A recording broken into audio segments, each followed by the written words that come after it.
everybody, it's Mike here from The Art of Guitar. Here right before Thanksgiving, I thought I would do this review real quick before I took a few days off for the holiday.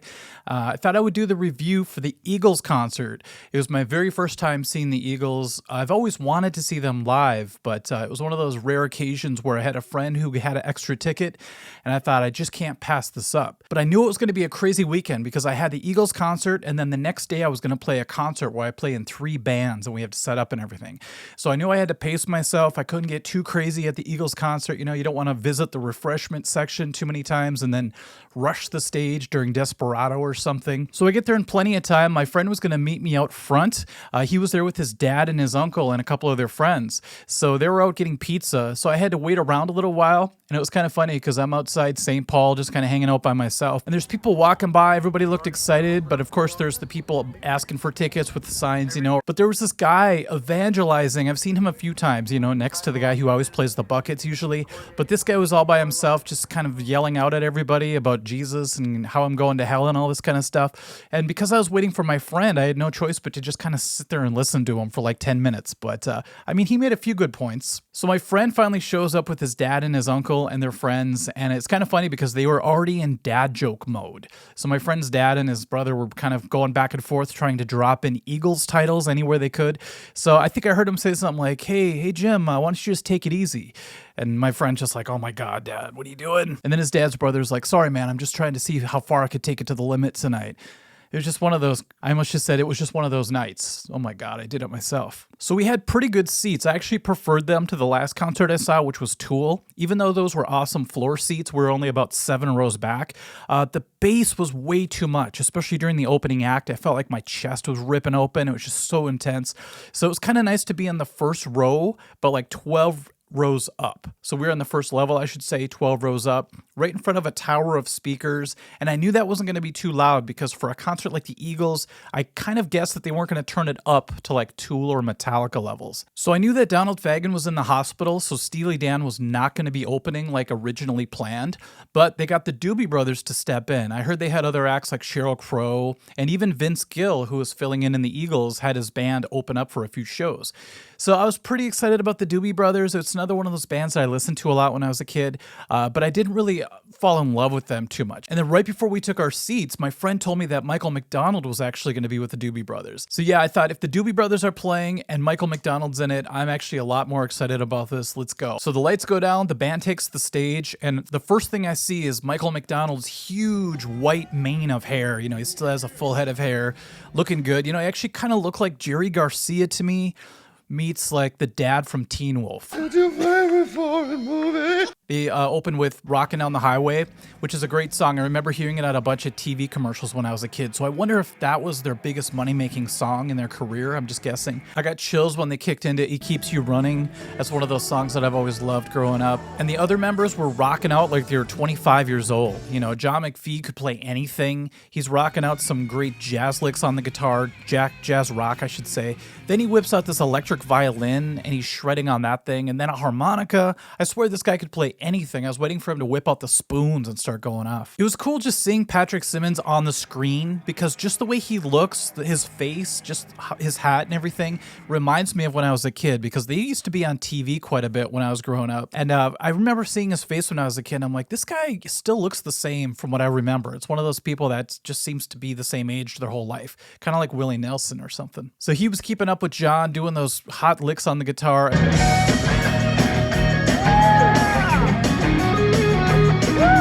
And then he sang a lot as well. And towards the end, his voice did get a little bit strained. You know, he had a few times where you could tell he backed off the mic a little bit to hit a high note.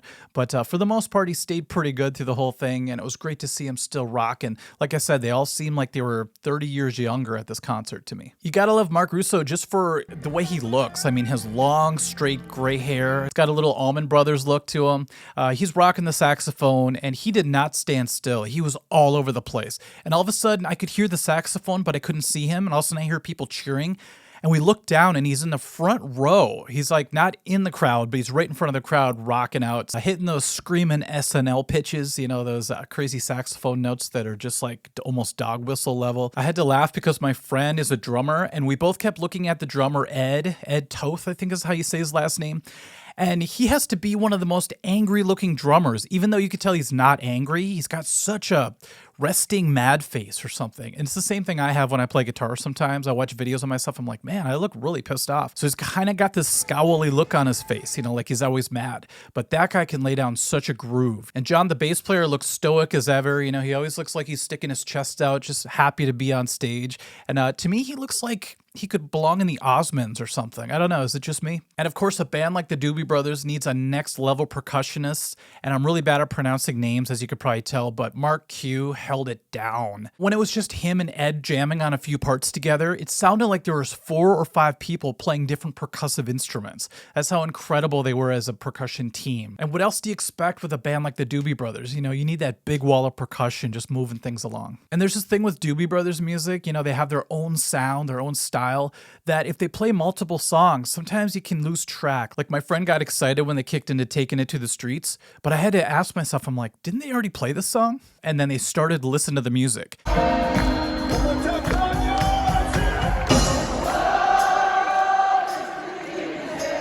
I thought, okay, now is a good time to probably bolt out, go to the bathroom, buy a t-shirt, get all that stuff before the huge rush of the crowd follows me up the stairs. And I planned that perfectly for once. Ran upstairs, used the bathroom. The line was really small, but I could see everybody kind of come in after me. And then I got this t-shirt. I was very excited. I didn't have to wait too long. $50 seems to be the new standard for t-shirts, so I paid $50, but the good news is the person working there did not flip the iPad around and ask for a tip. He was just like, go ahead, dude. It's like, thank you. Ironically, that made me want to give him a tip, so it's weird how that works. When I got back to my seat, all the Doobie Brothers gear was off the stage, and all I saw was this giant pile of gear. It was pretty intense, and I saw all of these combo amps lined up like a train. It was like crazy. It was like a 90s pawn shop or something. So a few more minutes go by, a few more dad jokes happened, and all of a sudden the lights go down, and we were all very excited to see what was coming up next. And it was very impressive because we saw a silhouette of 6 people walk up to the front of the stage. And without any reference notes or anything, they just kicked right into Seven Bridges Road. Perfect harmonies, this gigantic wall of voices, sung by these 6 people with the spotlights above them. It was just like this weird heavenly experience. Okay, let me try to get all their names. So we had Vince Gill, Timothy B. Schmidt, Deacon Frey, who's Glenn Frey's son. We'll talk more about him later. Don Henley, Joe Walsh, and Stuart Smith, all lined up in front. Now, I have to confess something right now. When I saw Stuart Smith, I thought it was Don Felder. And I thought, he's back in the band? This is great. What a night, I don't know if my eyes are bad. I haven't seen Don Felder in a long time. And I thought, the whole pandemic thing changed a lot of people. I have no idea, but I thought it was Don Felder throughout the whole concert. I have to admit that right now, just so you guys can get the laughter over with right away. So because Glenn was such a legend, his absence was felt for sure. They did some tribute stuff to him. They put his picture in the back a few times, but it was really cool to see that it took 2 people to replace his presence. You had Vince Gill, to me, one of the best guitar players of all time, great singer, great songwriter. And then you had Glenn's son, Deacon. And I thought that was really touching to see him up there doing such a great job for his dad. So like I said, they played Seven Bridges Road, then they played Take It Easy. And I got to hear Deacon sing, and I thought, you know what? His voice sounds a lot like Travis Tritt. And I couldn't get it out of my head. How come this sounds so familiar to me? It's because Travis Tritt had done a version of Take It Easy before. So then Don Henley comes to the front of the stage and he takes the mic and he talks to the audience for like 5 minutes. He was kind of getting us ready for the rest of the show. He's like, okay, everyone, I want us to be united tonight. I know the world is crazy. It almost felt like he was going to go into some weird political rant, which I was afraid of, because whenever I go to a concert, I don't want to hear that stuff.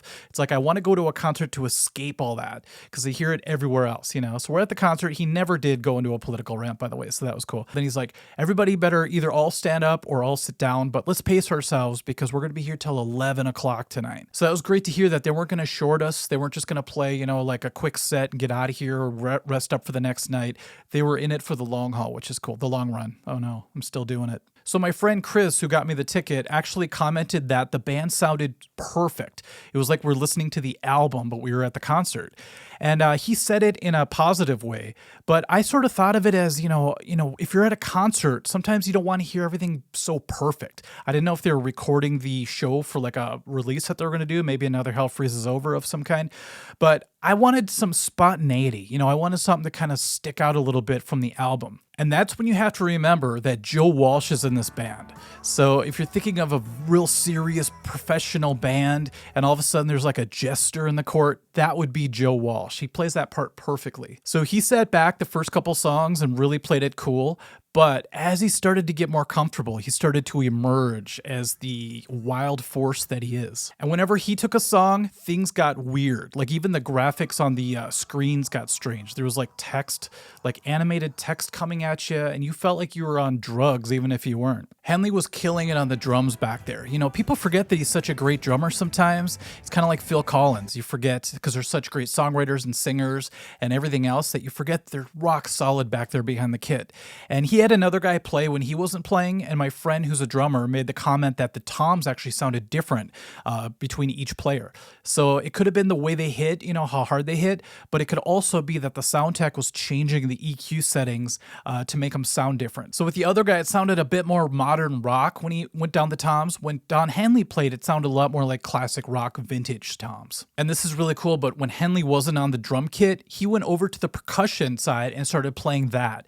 It's like he could easily just went off the stage and sipped a martini, hung out with some groupies or something, but he was on stage, man. He was there till the end. He was there with the troops. It was really cool to see him not abandon the stage when he wasn't really on the drums or needed in front. Then they played I Can't Tell You Why, and then New Kid in Town. Now, New Kid in Town's a good song, but it's not my favorite, so I took the opportunity to go back out, use the bathroom again, and I decided, because I had already been around so much secondhand smoke and people were starting to get silly around me, that maybe, I'll break my 2-week fast and actually have a drink and just sort of relax a little bit and see what happens. And it's hilarious because when I got back to my seat, I already had a couple sips. I sit down and all of a sudden Life's Been Good starts up, and I'm so glad I didn't miss any of the song, but things just got weird. Even without the drink, it would have gotten weird.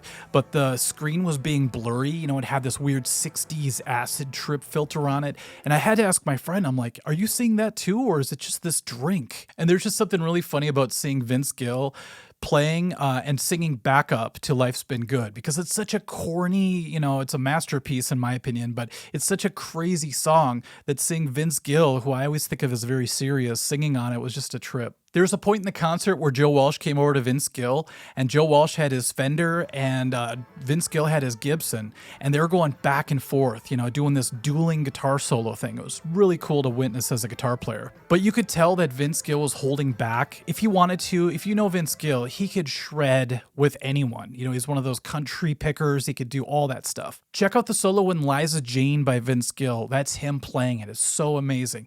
I love that solo so much. I actually play that over the top of Rock and Roll, by Led Zeppelin whenever we play that song live, and it has this weird way of fitting.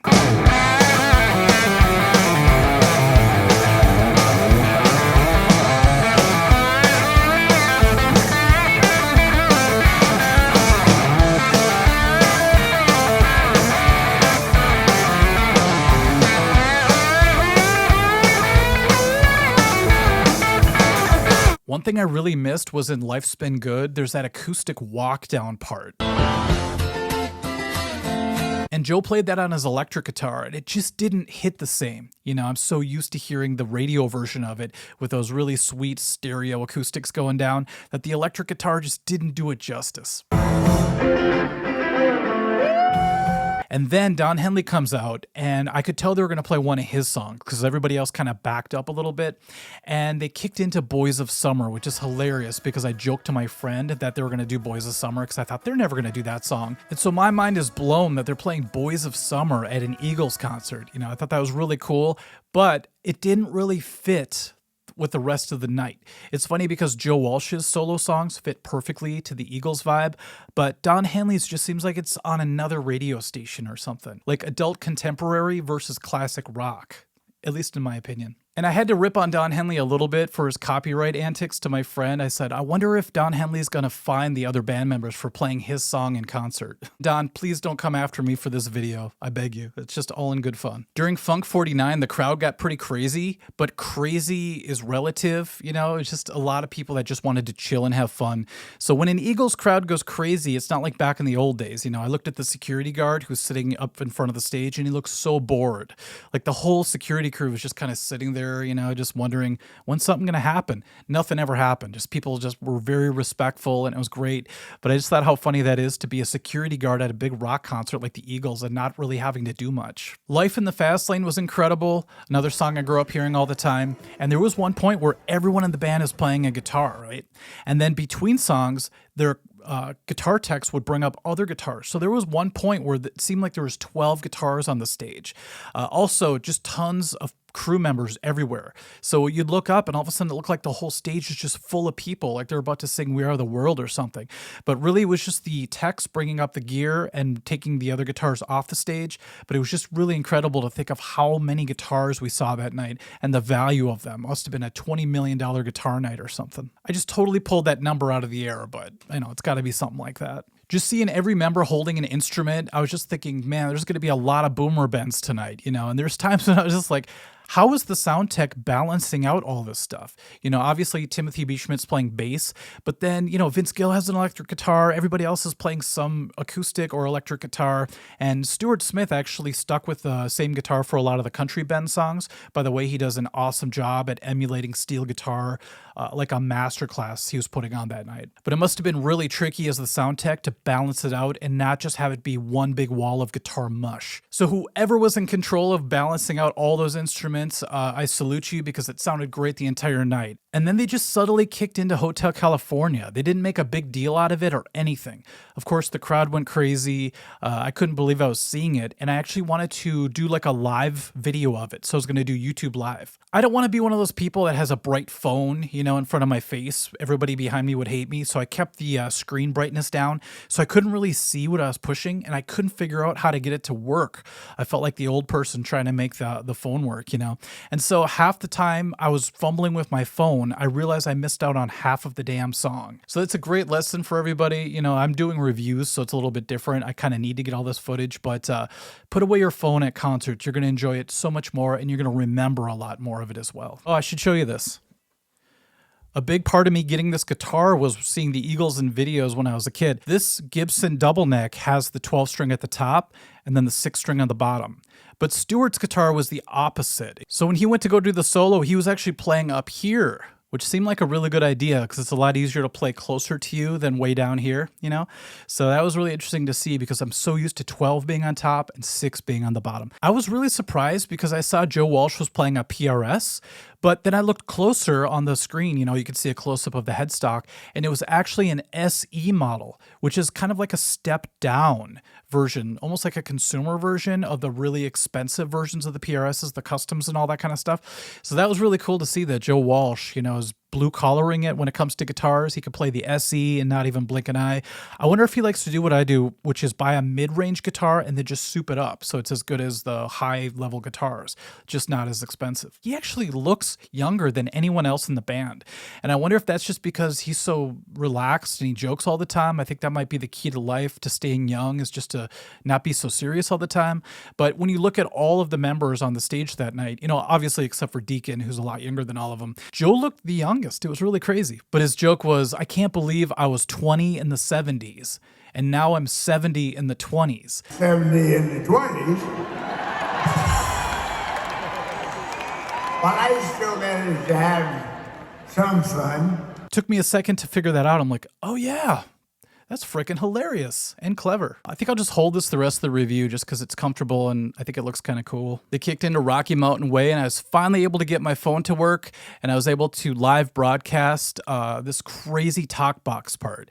And it was funny because Joe Walsh was literally on fire, you know, on the screen. They put this cool like lava filter on him and it was pretty incredible. Then they kicked into Desperado. And that was beautiful to hear live. They played a really great version of that on Hell Freezes Over, and this sounded just as good, in my opinion. All these songs after Hotel California were a bonus, because I thought they were going to just end with Hotel, because it makes sense to. But they just kept going. It was great to see that. And then at the very end, they played Heartache Tonight, and it starts with that drum beat, do-cha, do-do. And the kick drum sounded just like the album. It was huge sounding. So it was getting closer to 11 o'clock, and I was getting a little bit nervous because I thought, you know what? They're not going to play one of my favorite Eagles tunes, even though it's more of a modern song, if you want to call like 1994 modern. Get Over It. They still haven't played it yet. I thought that'd be such a cool tune to either start the show with or to end it with. So I bet my friend $5. I said, I bet you they're going to end with Get Over It. He's like, you're on. And I was wrong. They didn't play it. They didn't even mention it. So I thought, you know what? I owe my friend now $5, and I'm bummed out because I didn't get to hear the song live. And I couldn't help myself. I had to say, I guess I'll just have to get over it. Once again, he rolled his eyes, and that was the last dad joke of the night, I swear. So overall, I'd have to give this show a 9.6. I think this is the highest ranked concert that I've done so far. Just everything about it was epic. I love the opening group. It really helped that Michael McDonald was there. Really made the experience a lot better for me, even though I would have had fun with the Doobie Brothers without him. But it was just like a great bonus. The Eagles are legends. Like Don Henley said, you know, we've been practicing for over 50 years, and it shows. You know, it's one of those things where it's like they couldn't make a mistake even if they wanted to. I was trying to count one mistake the whole night. And if you want to call Joe Walsh's erratic playing a mistake here and there, I wouldn't call it a mistake. But that's probably the only thing you can point to that was a little bit off the beaten path. And the only reason this is not a 10, first of all, it's because Felder wasn't there. It would have been really cool if they could settle their differences and all get back on stage together. That'd be so great. And besides that, just a few songs I wish I would have heard, you know, like Get Over It, like I was talking about. Okay, everyone, so that is my Eagles review. Like I said, I wanted to get this out before the holiday just so I can take a few days off, give you guys something to watch during that time. Have a good one. Thanks again for watching, and we'll catch you at the next video. All right, thanks. Bye-bye.